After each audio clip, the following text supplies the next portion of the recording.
তো হয় বন্ধুরা, তো আগের দিন আমরা জেনেছিলাম গুণনীয়ক গুণিতক কিভাবে সহজে মনে রাখা যায়। তো আজকে আমরা গসাগু নিয়ে জানবো।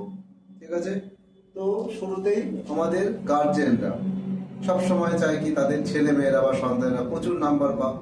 তো তার জন্য কি করা হয়, টিউশন মাস্টারদের উপর চাপ দেওয়া হয়, আমাদের উপর, যে বেশি বেশি নাম্বার কি করে পাইয়ে দেওয়া যায়। তো এরকম করেও গসাগু, এরকম একটা টপিক নিয়ে গসাগু বলে দিচ্ছি। 6 আর 12 গসাগু বের করতে যদি বলে,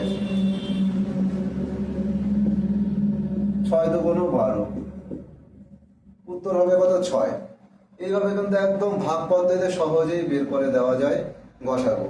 যদিও আমাদের টিউশন মাস্টাররা পুরোটা ভেঙে শেখান, কিন্তু আমরা নাম্বার পাওয়ার জন্য বাধ্য হয়ে এভাবে শেখাতে, যে একদম শর্টকাট পদ্ধতিতে তাড়াতাড়ি শিখিয়ে নাম্বার এইভাবে বের করতে গেলে ভাগ করে দেবো, তাহলে পেয়ে যাবে গসাগু। কিন্তু এইভাবে তাড়াতাড়ি শেখাতে গিয়ে নাম্বার পাওয়াতে গিয়ে তারা কিন্তু শেষ পর্যন্ত কিছুই শিখে উঠতে পারে না, বা আমরা শিখে উঠতে পারি না। তো কিভাবে তাহলে ভালোভাবে শেখানো যায় গসাগুটা? গসাগুর ফলভাব কি জানি আমরা? গরিষ্ঠ সাধারণ গুণনীয়ক। গরিষ্ঠ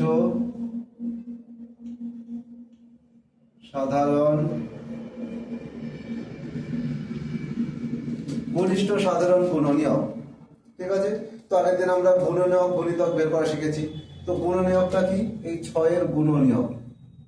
1 2 3 4 6 12, এরা প্রত্যেকে কিন্তু 6 এর গুণনীয়ক। 12 গুণনীয়ক কারা? 1 2 3 4 6 আর 12 নিজে। তো গুণনীয়ক বেরিয়ে গেল, 6 বেরিয়ে গেল, 12 গুণনীয়ক বেরিয়ে গেল। এবার সাধারণ মানে কি? সাধারণ মানে এই দিকেও আছে এই দিকেও আছে। কোন সংখ্যাগুলো দেখে নি? 1 আছে, 2 আছে, 3 আছে, 4 আছে, 6 আছে, আর এখানটায় 12 হবে না। ঠিক আছে, তো 1 2 3 4 5 6, ঠিক আছে, এই প্রত্যেকে কিন্তু সাধারণ, মানে এই দিকেও আছে এই দিকেও আছে। তো এই 12টা কিন্তু ওই দিকে নেই, তার মানে সে সাধারণ নয়। সাধারণ মানে এদিকেও থাকবে এদিকেও থাকবে। এই সাধারণ আছে কে কে? 1 2 3 4 5, এই 4 আর 6। তো এদের মধ্যে গরিষ্ঠ, গরিষ্ঠ কথার মানে হচ্ছে বড়।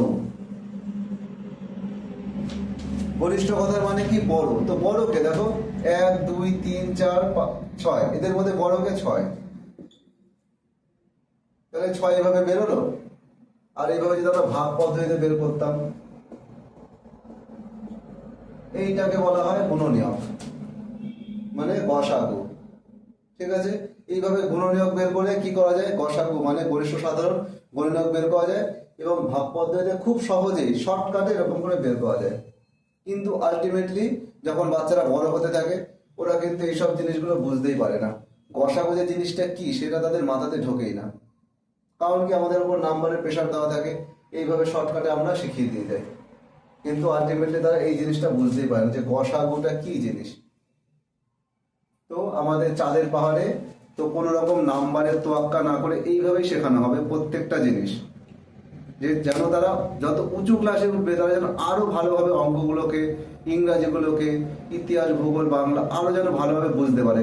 হয়তো প্রথম একটু সময় লাগবে শিখতে, যেমন এই পদ্ধতি কিন্তু অনেকটা লম্বা পদ্ধতি, কিন্তু এটা যদি সে না জানে সে কিন্তু বুঝবেই না এই গরিষ্ঠ কথাটা কেন লিখেছে, সাধারণ কথাটা কেন লিখেছে, গুণনীয়ক কথাটা কেন লিখেছে। সে কিন্তু সহজেমনি গসাগু যখন দেবে এইটা বের করে দিয়ে নাম্বার পেয়ে চলে যাবে। আলটিমেটলি কিন্তু সে কিচ্ছু শিখবে না বা বুঝবে না। তো যাদের ইচ্ছা আছে যে এইসব গার্জেন বা বাবা মায়েদের যে তাদের সন্তানদের বা ছেলে মেয়েদের এইভাবে একদম গোড়া থেকে শেখাবো, তো তারা যোগাযোগ করতে পারো আমাদের সেন্টারে, চাঁদের পাহাড়। তো এখানে এইভাবেই শেখানো হবে। তো দেখা হচ্ছে পরের ভিডিও। টাটা।